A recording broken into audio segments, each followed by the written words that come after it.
নমস্কার, দেখছেন talk to Bangla. আমি অভিষেক রয়েছে আপনাদের সাথে। এই মুহূর্তে যে খবর নিয়ে উপস্থিত হয়েছি, রাজ্য বিজেপির প্রাক্তন সভাপতি দিলীপ ঘোষ তিনি এবার বিয়ের পিঁড়িতে বসতে চলেছেন। যে দিলীপ ঘোষকে আমরা সবসময় দেখি যে একদম লাঠি হাতে শাসক দলকে কিন্তু বিভিন্ন সময় ভয় দেখান, তার বক্তব্যে তার বাক্যবাণে একদম বিদ্ধ হয় তৃণমূল কংগ্রেস।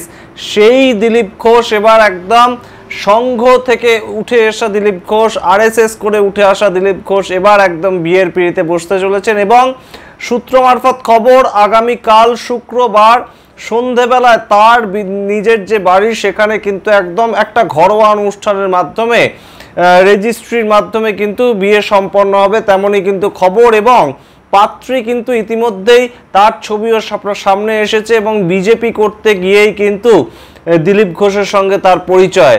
এই পাত্রী কিন্তু দক্ষিণ কলকাতার বিজেপির অন্যতম একজন মুখ মহিলা মোর্চার, তার নাম রিঙ্কু মজুমদার। এবং এই রিঙ্কু মজুমদার তার যে ম্যারিটাল স্ট্যাটাস সেটা সম্বন্ধে কিন্তু যা জানা যাচ্ছে সূত্র মারফত, তিনি ডিভোর্সি একজন ভদ্রমহিলা এবং সেই জায়গা থেকে তার একজন ছেলেও রয়েছে।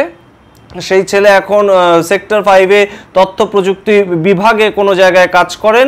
এবং 2021 সালে এই দিলীপ ঘোষের সঙ্গে এই ভদ্রমহিলার মূলত পরিচয়। এবং প্রাতঃভ্রমণ, দিলীপ ঘোষের অত্যন্ত পরিচিত প্রাতঃভ্রমণ, যেখান থেকে বেরিয়ে এসে তার মুখ থেকে আমরা বিভিন্ন ধরনের গরম গরম ডায়ালগ শুনতে পাই। সেই 2021 সালে কোনো এক সময় প্রাতঃভ্রমণ করার সময় নাকি সূত্র মারফত যা খবর, এই দিলীপ ঘোষের সঙ্গে রিঙ্কু মজুমদারের আলাপ হয় এবং পরবর্তীতে তাদের বন্ধুতা বাড়তে থাকে, একদম বন্ধুতা ঘনিষ্ঠতায় পরিণত হয়। সেটা কিন্তু শোনা যাচ্ছে সূত্র মারফত। গত 2024 সালের একদম লোকসভা ভোটে যখন দিলীপ ঘোষ অপ্রত্যাশিতভাবে হেরে যান এবং বেশ কিছু ক্ষোভ উষ্মা প্রকাশ করেন দলের বিরুদ্ধে, তখন থেকেই নাকি তার সাথে থেকেছেন, তাকে সাপোর্ট করেছেন বিভিন্ন সময় এই রিঙ্কু মজুমদার। এবং বিয়ের সিদ্ধান্ত যদিও ছিল না, কিন্তু গত কয়েকদিন আগেই তিনি গ্রামের বাড়িতে যান এবং সেখানে দিলীপ ঘোষের মা এখনো যিনি জীবিত রয়েছেন, অবশ্যই তার কিন্তু একটা চিন্তা হয় যে তিনি যখন থাকবেন না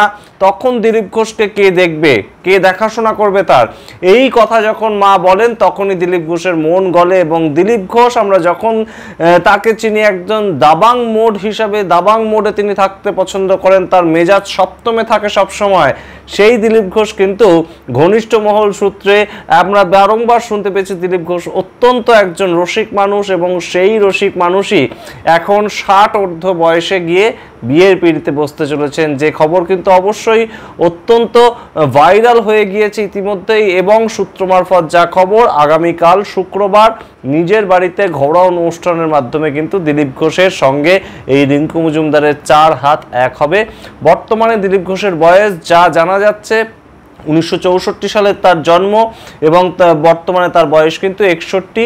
এবং পাত্রীর যে বয়স অর্থাৎ রিঙ্কু মজুমদারের বয়স তা কিন্তু আমরা জানতে পারিনি, যদিও পাত্রীর কিন্তু একজন ছেলে রয়েছে যে কিন্তু বেশ খানিকটা বড় এবং আমরা বললাম সল্টলেকে কাজ করে এবং কোনো একটি তথ্য প্রযুক্তি সংস্থা তার সঙ্গে তিনি যুক্ত রয়েছেন। সুতরাং একদম দিলীপ ঘোষ কিন্তু একদম তার যে বার্ধক্য বয়স সেখানেই কিন্তু এসে প্রথম বিয়ে করতে চলেছেন। এবং অবশ্যই আরএসএস করে উঠে আসা মানুষ দিলীপ ঘোষ। এবং সেই জায়গা থেকেই যে প্রশ্নটা বারংবার উঠে আসছে যে রাজনীতি থেকে কি তাহলে সন্ন্যাস নিতে চলেছেন দিলীপ ঘোষ। এবং এই খবর সামনে আসতেই কিন্তু যে আরেকটা জল্পনা উঠে এসেছে, তাহলে কি রাজ্য বিজেপি থেকে ক্রমাগত সন্ন্যাস নিতে চলেছেন দিলীপ ঘোষ। তার যে দাবাং মেজাজ, তার যে রাজনীতি করার স্টাইল, সেটা কি এবার আর পশ্চিমবঙ্গের জনতা দেখতে পাবে না, বিজেপি সমর্থকরা দেখতে পাবে না? সেই খবর কিন্তু তার সঙ্গে মাথাচাড়া দিয়েছে। এবং এই মুহূর্তে কিন্তু আমরা দেখতে পেয়েছি যে দিলীপ ঘোষ দলের ভেতরে তার কোনো পদ নেই।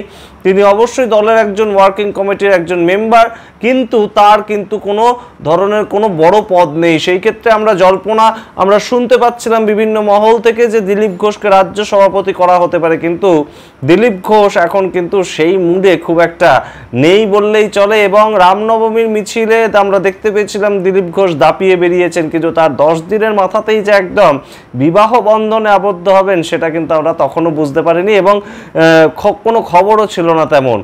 আপনাদের জানাই যে একদম এই খবর ভাইরাল হতেই কিন্তু তৃণমূলের একাধিক নেতা একদম দিলীপ ঘোষকে একদম শুভেচ্ছা বার্তা জানিয়েছেন বিভিন্ন সোশ্যাল মাধ্যমে।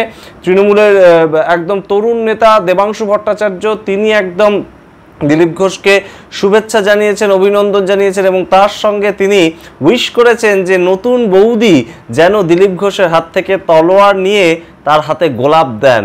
এমন কথা যখন দেবাংশু ভট্টাচার্য লিখেছেন তখন কিন্তু কুণাল ঘোষ, তৃণমূল নেতা, তিনিও কিন্তু একদম সরাসরি অভিনন্দন জানিয়েছেন দিলীপ ঘোষকে এই বিয়ের খবর সামনে আসতেই।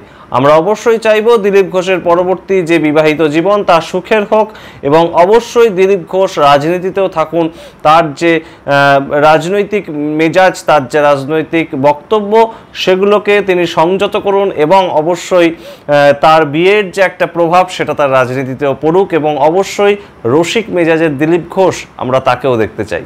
আপনারা কমেন্ট বক্সে কমেন্ট করে জানান যে রাজনীতি থেকে কি সরে যাবেন দিলীপ ঘোষ, একদম ঘোরতর সংসারী হবেন, নাকি বিয়েটা একদম বৈবাহিক জীবনটা একদম পার্সোনাল লাইফ হিসেবেই থাকবে এবং রাজনীতিতে তিনি তার মতোই থাকবেন, দাবাং মোডেই থাকবেন। কি কমেন্ট করছেন অবশ্যই আমরা সেই নিয়ে পরবর্তীতে প্রতিবেদন তৈরি করব। আপনারা দেখতে থাকুন টক টু বাংলা এবং অবশ্যই দিলীপ ঘোষেরকে শুভেচ্ছা বার্তা জানানোর জন্য অবশ্যই কমেন্ট করুন। প্রত্যেকটি ভিডিও লাইক, কমেন্ট, শেয়ার করে অবশ্যই টক টু বাংলার ইউটিউব চ্যানেলটিকে সাবস্ক্রাইব করবেন। ধন্যবাদ।